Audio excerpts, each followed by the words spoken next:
जय हिंद प्यारे बच्चों, कैसे हैं आप सभी। आज के इस सेशन में हम लोग देखने वाले हैं वायरल क्वेश्चन। जितने भी क्वेश्चन हैं सारे के सारे ये वायरल क्वेश्चन होने वाले हैं। कल जो आपका एग्ज़ाम होने वाला है उसमें ये बहुत ही ज़्यादा इम्पोर्टेंट साबित होने वाला है।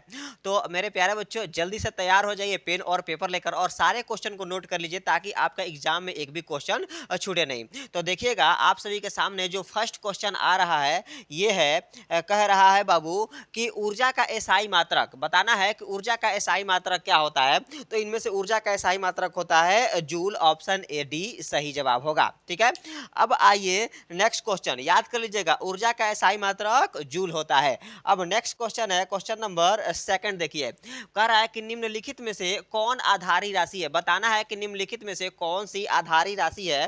तो यहाँ पर समय, ऑप्शन सी आधारी राशि है। याद कर लीजिएगा ये समय जो होता है आधारी राशि होता है, अर्थात बेसिक यूनिट होता है। अब देखिए next question, question number third. ये रहा थर्ड नंबर क्वेश्चन। कह रहा है कि 1 मीटर बराबर होता है। बताना है कि 1 मीटर बराबर क्या होता है। तो देख लीजिएगा बाबू, ऑप्शन यहाँ पे देखिएगा, कह रहा है कि 1 मीटर के बराबर क्या होता है। तो देखिएगा यहाँ पे थोड़ा सा ऑप्शन लिखने में गड़बड़ी हो गया। ये हो गया 10 का पावर 3, और यहाँ पे 10 का पावर -3 और 10 का पावर -2 है। देखिएगा तो कह रहा है कि 10 का पावर -3 किलो मीटर है, और यहाँ पे 10 का पावर -2 मीटर है। ठीक, तो ऑप्शन बी हो जाएगा हम लोग का 10 के पावर -3 किलोमीटर होता है। ठीक है ना, तो ये हो जाएगा ऑप्शन बी। ठीक है, अब देखो नेक्स्ट क्वेश्चन आ रहा है क्वेश्चन नंबर फोर्थ। बहुत ही तेजी में सारे क्वेश्चन को देखा जाएगा, कम समय में ज्यादा से ज्यादा क्वेश्चन। देखिए क्वेश्चन नंबर 4 को कह रहा है कि निम्नलिखित में अदिश राशि कौन है। बताना है कि इनमें से अदिश राशि कौन है। त्वरण, वेग, विस्थापन और चाल। तो देखिए यहाँ पे चाल यानी कि स्पीड जो है एक अदिश राशि है, बाकी सारे सदिश राशि हैं, याद रखिएगा। यानी कि चाल में कोई दिशा नहीं होता है, वो किधर भी जा सकता है। ठीक, तो जिसकी दिशा नहीं होता है वो होता है अदिश राशि, और जिसका दिशा होता है वो होता है सदिश राशि। तो बोल रहा है कि निम्नलिखित में कौन सा अदिश राशि है, तो ऑप्शन डी। अब देखो नेक्स्ट क्वेश्चन है क्वेश्चन नंबर 5। कह रहा है कि त्वरण का एसआई मात्रक बताना है। तो देखिएगा क्वेश्चन नंबर 5वां है, कह रहा है कि त्वरण का एसआई मात्रक बताना है। तो त्वरण का एसआई मात्रक होता है मीटर पर सेकंड स्क्वायर। क्या मीटर पर सेकंड स्क्वायर होता है त्वरण का एसआई मात्रक। तो याद करके रख लीजिएगा, ऑप्शन सी सही होगा। अब आइए नेक्स्ट क्वेश्चन है क्वेश्चन नंबर 6। ये रहा छठा नंबर क्वेश्चन। कह रहा है कि वेग, विस्थापन तथा समय में क्या संबंध है। क्वेश्चन नंबर 6 कह रहा है वेग, विस्थापन तथा समय में क्या संबंध है। तो देखिएगा बाबू, वेग बराबर होता है विस्थापन बटा समय। वेग बराबर विस्थापन बटा समय होता है, तो ऑप्शन ए हम लोग का सही जवाब हो जाएगा। अब आओ नेक्स्ट क्वेश्चन देखा जाए, क्वेश्चन नंबर 7 है। ये है 7 नंबर क्वेश्चन। कह रहा है कि किसी एम द्रव्यमान की वस्तु जिसका वेग भी है का संवेग क्या होगा। बताना है कि किसी एम द्रव्यमान की वस्तु हो जिसका वेग भी हो तो उसका संवेग क्या होगा, अर्थात वेलोसिटी क्या होगा। क्वेश्चन नंबर 7वां का आंसर हो जाएगा option C, mass into velocity होता है। ठीक है, मास इंटू देखिए एम इंटू भी होता है। ठीक है, तो चलिए अब आगे देखा जाए बाबू। नेक्स्ट क्वेश्चन है क्वेश्चन नंबर 8। देखिएगा तो क्वेश्चन नंबर 8 कह रहा है यहाँ पर कि पृथ्वी के केंद्र पर गुरुत्वीय त्वरण का मान होता है। बताना है कि जो पृथ्वी का केंद्र है तो पृथ्वी के केंद्र पर गुरुत्वीय त्वरण कितना होता है, तो 0 होता है। पृथ्वी के केंद्र पर गुरुत्वीय त्वरण 0 होता है, तो ऑप्शन ए सही जवाब हो गया। अब देखिएगा क्वेश्चन नंबर 9। क्वेश्चन नंबर 9 है, कह रहा है कि घनत्व का एसआई मात्रक बताना है। बाबू घनत्व का एसआई मात्रक बताना है। तो घनत्व का एसआई मात्रक होता है बाबू केजी पर मीटर क्यूब। केजी पर मीटर क्यू होता है। याद कर लेना है कि घनत्व का बाबू एसआई मात्रक, डेंसिटी का एसआई मात्रक होता है केजी पर मीटर क्यू। तो ऑप्शन सी सही हो जाएगा। अब देखिए नेक्स्ट क्वेश्चन है क्वेश्चन नंबर 10। क्वेश्चन नंबर 10 कह रहा है कि किसी ताप पर पानी का घनत्व नहीं, किस ताप पर पानी का घनत्व महत्तम होता है। बताना है कि कितने टेम्परेचर पर पानी का तापमान सबसे अधिक होता है। तो जल्दी से बताने का प्रयास कीजिएगा। कह रहा है कि कितने तापमान पर पानी का बाबू घनत्व सबसे अधिक होता है। तो देख लीजिएगा यहाँ पर बाबू ये होगा ऑप्शन ए, 4 डिग्री सेल्सियस पर पानी का घनत्व अधिक होता है। अब बता रहे हैं, देखिए एक कांच के बोतल में पानी भर के उसको फ्रिज में रख दीजिएगा और टेम्परेचर 4 डिग्री होगा ना, तो ऑटोमेटिक जो कांच का बोतल होगा यानी शीशा का बोतल फूट जाएगा। क्यों? क्योंकि पानी का घनत्व उस समय बढ़ जाता है। अब आगे देखो नेक्स्ट क्वेश्चन, क्वेश्चन नंबर 11। ये रहा क्वेश्चन नंबर 11। देखिए कह रहा है कि घनत्व का एसआई मात्रक क्या होता है। देखिएगा क्वेश्चन नंबर 11 है, घनत्व का एसआई मात्रक क्या होता है। तो यहाँ पर हो जाएगा बाबू ऑप्शन बी, केजी पर मीटर क्यू। केजी पर मीटर क्यू होता है घनत्व का एसआई मात्रक। अब देखो अगला क्वेश्चन है क्वेश्चन नंबर 12। क्वेश्चन नंबर 12 कह रहा है कि 1 वाट अर्थात 1 वाट बराबर क्या होता है। बताना है कि 1 वाट इज इक्वल्स टू, बताना है कि 1 वाट कितने के बराबर होता है। क्वेश्चन नंबर 12, तो 1 जूल पर सेकंड के बराबर होता है। 1 वाट 1 जूल पर सेकंड के बराबर होता है। तो ऑप्शन बी हम लोग का सही हो जाएगा। अब देखो नेक्स्ट क्वेश्चन है क्वेश्चन नंबर 13। कह रहा है 13 नंबर क्वेश्चन, देखिए कह रहा है कि ध्वनि है। ध्वनि क्या है? तो ध्वनि ऊर्जा का एक रूप है, फॉर्म ऑफ एनर्जी। बताना है कि ध्वनि क्या है। तो ध्वनि एक ऊर्जा का रूप है। तो ऑप्शन ए हम लोग का सही जवाब हो जाएगा। अब देखो क्वेश्चन नंबर 13 हो गया। 14 देखिएगा, 14 नंबर क्वेश्चन कह रहा है, यहाँ पर कह रहा है कि निम्नलिखित नहीं क्या है, समतल सतह से ध्वनि तरंग के परावर्तन के बाद निम्नलिखित में से कौन सी भौतिक अपरिवर्तित रहता है। बताना है कि क्या अपरिवर्तित रहता है। जब समतल सतह से ध्वनि परावर्तित होता है तो बताना है कि निम्नलिखित में से कौन सा चीज है जो कि अपरिवर्तित रहता है। वेग है, तरंगधर है, आवृत्ति है, और इनमें से कोई नहीं। तो आवृत्ति अर्थात फ्रीक्वेंसी जो होता है बाबू अपरिवर्तित रहता है। चलो नेक्स्ट क्वेश्चन देखा जाए, क्वेश्चन नंबर 15।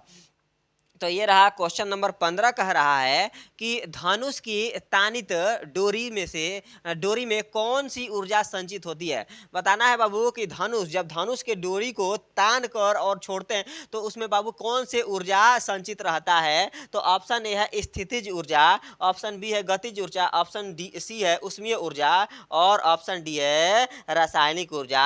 तो बाबू स्थितिज ऊर्जा, पहले वो स्थिर रहता है फिर तान के छोड़ देते हैं, ठीक है ना, तो परिवर्तित हो जाता है।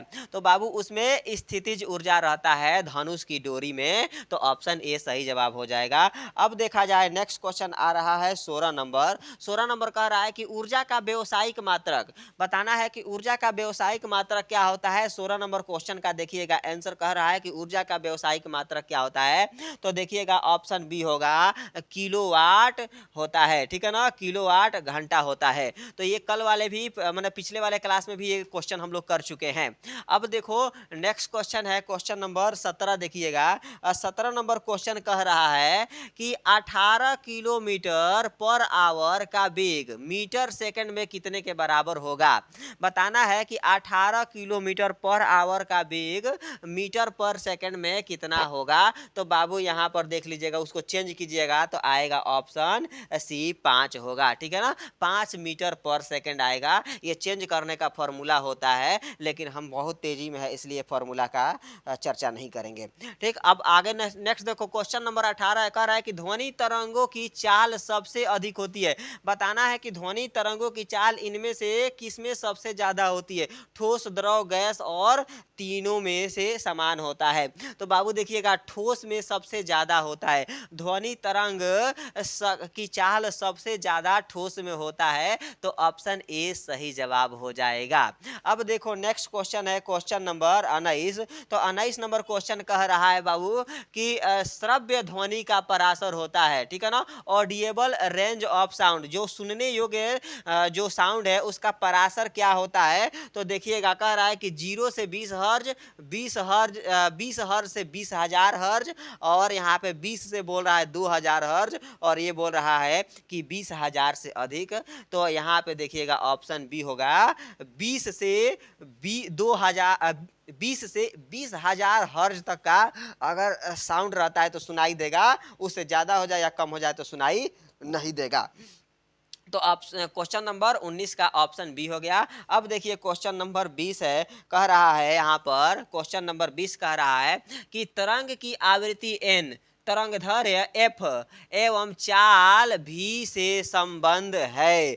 तो देखिएगा इसका जो संबंध है ऑप्शन ए हो जाएगा v equals to pi lambda, v equals to हो जाएगा बाबू पाई लेमडा, ठीक है, पाई नहीं मतलब n हो जाएगा, n और f, ठीक है, एन और एफ हो जाएगा। देखिए थोड़ा सा गलत लिखा गया, ठीक, तो v इक्वस टू हो जाएगा n इंटू एफ हो जाएगा, तो ऑप्शन, और देखिएगा बाबू, ठीक है ना, ये हो जाएगा ऑप्शन ए सही। अब आओ नेक्स्ट क्वेश्चन देखिए, क्वेश्चन नंबर 21 नंबर कह रहा है कि सार्वत्रिक गुरुत्वाकर्षण स्थिरांक g का मान होता है। बताना है कि यूनिवर्सल g का मान क्या होता है, यूनिवर्सल कांस्टेंट ऑफ g का वैल्यू क्या होता है। क्वेश्चन नंबर 21 देखिएगा, तो इसका होता है 6.67 इंटू 10⁻⁻11 न्यूटन मीटर स्क्वायर पर केजी स्क्वायर, तो ऑप्शन बी हम लोग का सही जवाब हो जाएगा। अब देखो याद कर लीजिएगा 6.67 इंटू 10⁻⁻11 न्यूटन मीटर स्क्वायर पर केजी स्क्वायर, ऑप्शन बी सही जवाब होगा। अब देखो नेक्स्ट क्वेश्चन, क्वेश्चन नंबर 22 देखा जाए, निम्न में से कौन सही है, which of the following is correct. बताना है कि इनमें से कौन सा शर्त सही है। क्वेश्चन नंबर 22 का देखना है कि इनमें से कौन सा शर्त सही है। तो देखिएगा V square minus U square equal to 2as, option A सही जवाब होगा। बताना है कि इनमें से कौन सा शर्त सही है, तो ऑप्शन ए सही होगा, V square minus U square equal to 2as। अब देखो नेक्स्ट क्वेश्चन है क्वेश्चन नंबर 23 देखिएगा, 23 नंबर क्वेश्चन कह रहा है कि निम्न में से किसका जड़त्व अधिक है। बताना है कि इनमें से किसका इनर्शिया ज्यादा है। तो ऑप्शन ए है साइकिल, ऑप्शन बी है कार, ऑप्शन सी है बस, और ऑप्शन डी है रेलगाड़ी। तो रेलगाड़ी का इनर्शिया ज्यादा होगा, रेलगाड़ी का जड़त्व सबसे ज्यादा हो जाएगा, तो ऑप्शन डी सही होगा। अब देखो नेक्स्ट क्वेश्चन आ रहा है 24 नंबर क्वेश्चन कह रहा है कि ध्वनि तरंगे होती है। बताना है कि ध्वनि तरंगे कैसी होती है, तो अनुदैर्घ्य तरंगे होती है, लॉन्गिट्यूडी क्या है लॉन्गिट्यूडिनल वेव होता है, अर्थात कि ऑप्शन बी हो जाएगा सही जवाब इसका, अनुदैर्घ्य तरंग। अब देखा जाए नेक्स्ट क्वेश्चन है क्वेश्चन नंबर 25, कह रहा है कि संवेग परिवर्तन की दर समानुपाती होती है। संवेग परिवर्तन की दर समानुपाती होती है जड़त्व के, आरोपित बल के, त्वरण के, और बाबू इनमें से कोई नहीं, अर्थात इनर्शिया, अप्लाइड फोर्स या एक्सेलरेशन किसके बराबर होता है, तो अप्लाइड फोर्स अर्थात कि आरोपित बल के बराबर होती है। तो अब नेक्स्ट वाले वीडियो में फिर 25 नंबर के बाद से 26 से लेकर और 50 नंबर तक क्वेश्चन हम के लिए नेक्स्ट वीडियो देखिएगा।